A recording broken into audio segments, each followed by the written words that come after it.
Hello student, my name is Manish. मैं इस video पर बात करने वाला हूं छत्तीसगढ़ बोर्ड परीक्षा 2022 कक्षा 12वीं विषय हिंदी 2 मार्च के लिए इम्पोर्टेंट क्वेश्चन इस वीडियो पर बताने वाला हूं। तो स्टूडेंट वीडियो को लाइक शेयर और यूट्यूब चैनल को सब्सक्राइब कर ले। इसका पीडीएफ वेबसाइट से डाउनलोड करें, गूगल पर टाइप करें परमेश्वरीकोचिंग.com, वहां से इस पीडीएफ को डाउनलोड करें।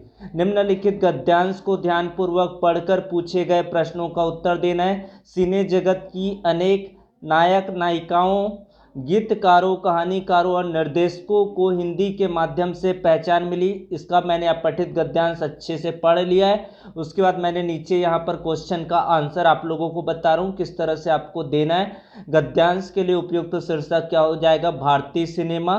गैर हिंदी भाषी कलाकारों के हिंदी सिनेमा में आने का कारण क्या है? तो गैर हिंदी भाषी कलाकारों को हिंदी माध्यम से ही पहचान, प्रतिष्ठा एवं धन संपत्ति मिली है। छोटा पर्दा क्या होता है? टेलीविजन। इस कारण हिंदी आम भारतीयों के उपयोग की भाषा बन गई है। चौथा प्रश्न देख लेते हैं।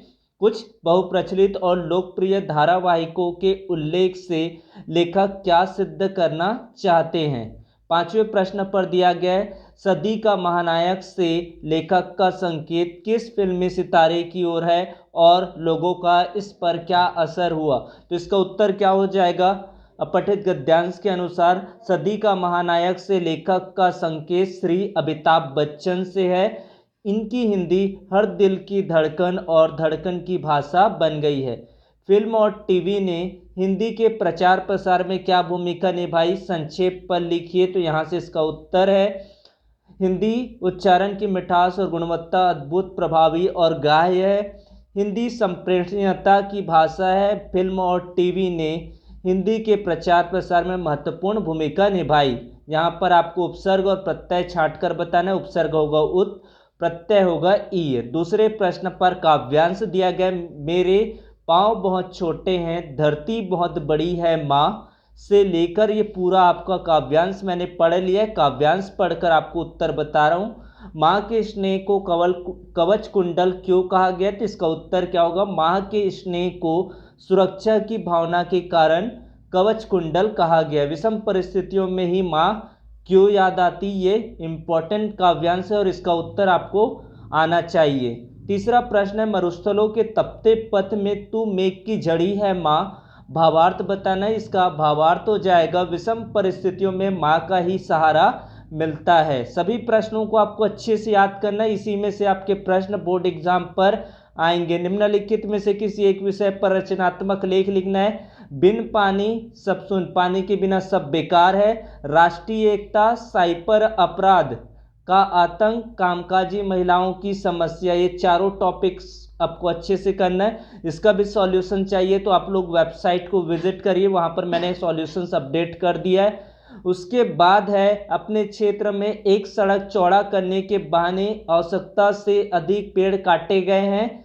इसकी विस्तृत जानकारी वन एवं पर्यावरण विभाग को लिखिए। आपको यहाँ से पहले ऊपर में हेडिंग लेना है। उसके बाद आपको लिखना है, मैं आपका ध्यान पेड़ों की अंधाधुंध कटाई की ओर दिलाना चाहता हूँ। पिछले दिनों नगर पालिका द्वारा शंकर नगर से शास्त्री नगर के बीच सड़क को चौड़ा करने का कार्य चल रहा है। इसी प्रक्रिया में सड़क के दोनों ओर के पेड़ जो सड़क के रास्ते पर आ रहे हैं उन्हें काटा जा रहा है। मैंने कई दिनों से इस पर गौर किया है कि पेड़ काटने की आड़ में बहुत से ऐसे पेड़ काटे गए जो रास्ते में नहीं आ रहे थे, जिनको काटा जाना आवश्यक नहीं था, लेकिन फिर भी उन्हें काटा गया। मुझे इसमें किसी भी प्रकार की अनियमितता की आशंका लग रही है। वन विभाग की तरफ से नियुक्त अधिकारी अपना कार्य ठीक प्रकार से नहीं कर रहे, लगता है वो अनियमितता में शामिल है। तो इस तरह से आपको देना उत्तर, या तो अथवा वाले प्रश्न को देख लेंगे। सभी का उत्तर मैंने दे दिया, यहाँ पर आप याद कर सकते हैं। पीडीएफ वेबसाइट से डाउनलोड करें। आपका 2 मार्च को पेपर है, सभी प्रश्नों को आपको अच्छे से करना है। ये जितने पत्रकारिता के प्रश्न दिए गए हैं आपको वेरी वेरी इंपॉर्टेंट है। पेज 3 पत्रकारिता क्या होता है उसको बताना है आपको। फ्लैश या ब्रेकिंग न्यूज़ क्या होता है उसको बताना है। यहाँ पर जनसंचार का प्रमुख महत्वपूर्ण होता है समाचार पत्र और इसका विस्तृत माध्यम होता है पत्रिका। संपादकी किसे कहते हैं, इंपॉर्टेंट है, प्रीवियस ईयर के क्वेश्चन में पूछा गया है। नाटक के मूल तत्वों के नाम, ये वेरी वेरी इंपॉर्टेंट है, मोस्ट आईएमपी क्वेश्चन है। नाटक के मूल तत्व कौन कौन से होते हैं और कहानी के मूल तत्व कौन कौन से होते हैं। पहला होता है कथा वस्तु, उसके सब टॉपिक्स को यहाँ से आप देखकर याद करेंगे। जो भी आपको कठिन वर्ड लगेगा या कठिन लग रहा है उत्तर, तो आप कमेंट बॉक्स पर बता देंगे। उसके बाद कहानी के 3 तत्व होते हैं, कथा वस्तु, इसमें भी चरित्र चित्रण होता है, संवाद योजना होता है। दिवाली मेला या स्वतंत्रता दिवस पर एक फीचर आलेख, इसकी संभावना मुझे कम लगता है, लेकिन करंट टॉपिक्स जो भी है, कोरोना वायरस है, आपकी ऑनलाइन शिक्षा प्रणाली है, उसके ऊपर आपका फीचर आलेख लिखने को आ सकता है। प्रकृति के रख रखाव के प्रति उदासीन आधुनिक मानव विषय पर फीचर आलेख लिखना है। तो फीचर आलेख आपको प्रकृति के बारे में पूरा लिखना है, उसके संबंध को बताना है, इस तरह से आपको लिखना है। इसमें भी कोई डाउट हो तो आप बता सकते हैं, यहाँ पर लिखा हुआ है।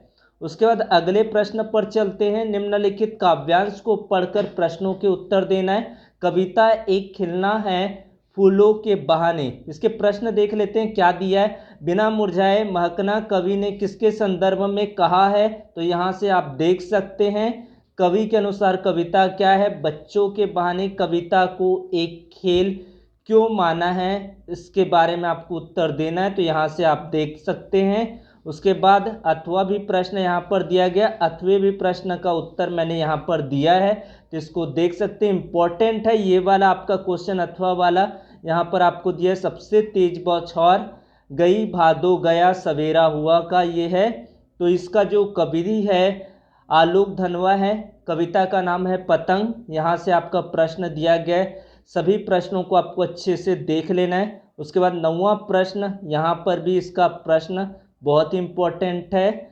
ये आपका नीले शंख जैसा राग के लिए चौका उत्प्रेक्षा अलंकार है, इसका भाव सौंदर्य लिखना है, यहाँ से आप देख सकते हैं।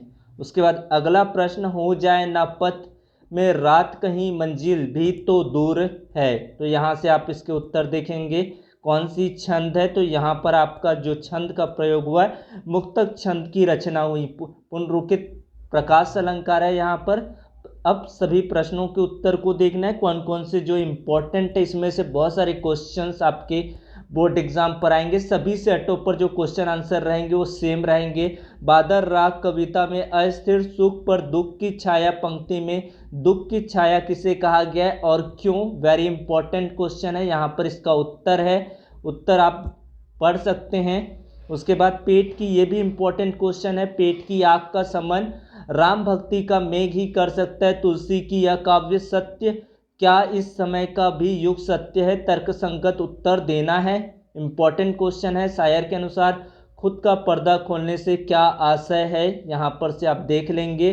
उसके बाद एक गद्यांश दिया गया, गद्यांश को पढ़कर आपको उत्तर देना है, यहाँ पर मैंने उत्तर दे दिया है। समझ में ना आए तो आप लोग कमेंट कर सकते हैं, तो यहाँ से आप देख सकते हैं।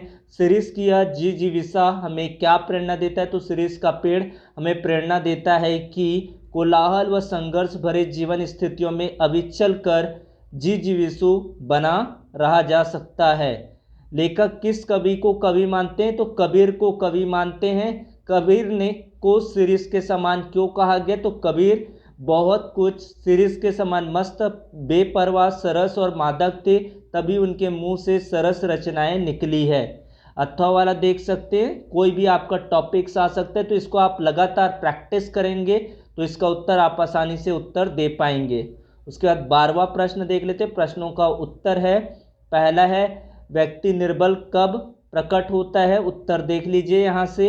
लुट्टन पहलवान ने ऐसा क्यों कहा होगा, मेरा कोई गुरु पहलवान नहीं या ढोल है, इंपॉर्टेंट है, तो इसका उत्तर है लुट्टन पहलवान जब पहली बार पहलवानी करने दंगल जाता है तो एकमात्र ढोल की आवाज़ होती है जो उसे अपने साहस बढ़ाती नजर आती है।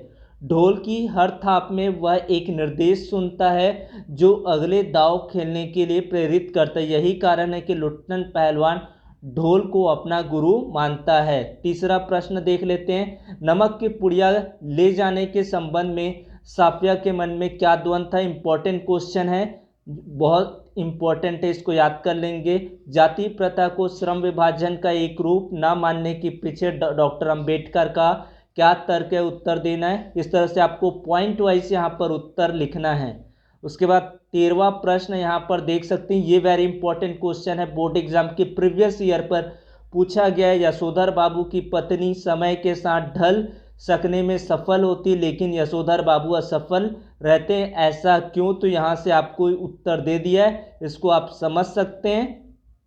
उसके बाद या तो अथवा प्रश्न, ये भी इंपॉर्टेंट क्वेश्चन है, आपको शॉर्ट उत्तर लिखना है, जितने शब्दों पर कहा गया आपको एक्स्ट्रा नहीं लिखना है। उसके बाद ये भी इंपॉर्टेंट क्वेश्चन है, सिंधु सभ्यता साधन संपन्न थी पर उसमें भव्यता का आडंबर नहीं था, कैसे आपको समझाना है? तो यहाँ से आप देखकर इस उत्तर को याद कर लेंगे, बहुत ही सरल शब्दों पर उत्तर है ये। उसके बाद है टूटे फूटे खंडहर सभ्यता संस्कृति के इतिहास में साथ साथ धड़कती जिंदगियों ने अनछुए समयों का भी दस्तावेज होते। इस कथन का आपको भाव स्पष्ट करना है, तो यहाँ से इसका उत्तर देख लें। इस तरह से आपको उत्तर देना है, सरल भाषाओं का प्रयोग करेंगे, ज़्यादा आप उसको कॉम्प्लिकेट करके ना लिखेंगे। तो उसके बाद है एनी कौन था, कौन थी, उसकी डायरी को इतिहास का महत्वपूर्ण दस्तावेज क्यों माना जाता है? तो सबसे पहले एन कौन थी उसके बारे में बताएंगे और उसके बारे में डायरी के इतिहास का महत्वपूर्ण दस्तावेज क्यों माना जाता है। या तो फिर एन की डायरी में किट्टी को क्या क्या जानकारियां दी हैं, डायरी के पन्ने, इसको भी आप पैराग्राफ के रूप में लिखेंगे, उत्तर आसानी से ये याद हो जाएगा। और कोई भी डाउट हो तो कमेंट बॉक्स पर बता सकते हैं। धन्यवाद।